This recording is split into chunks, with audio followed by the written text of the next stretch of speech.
This journey is not just for me. It's for my daughter, Love. Women are being disregarded in the medical office. Women are not small men. Hormones make things a lot different.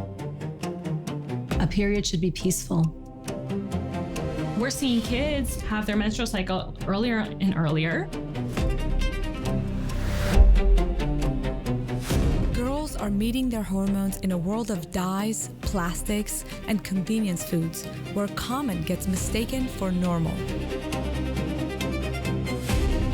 There's no such thing as a normal symptom. None of that's normal.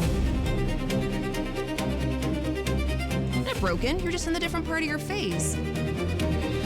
So men and women are very different. Demand more. Demand more. It's there. You know your body better than anyone.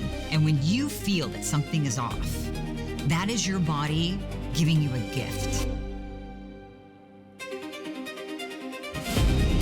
It might be common, but it's absolutely not normal. Our kids are absorbing every second of everything that we do. Sis, your health is by all means your wealth. They called it a curse. They told us to hide it, whisper it, ignore it. But the truth is, our bodies were never the problem. The silence was.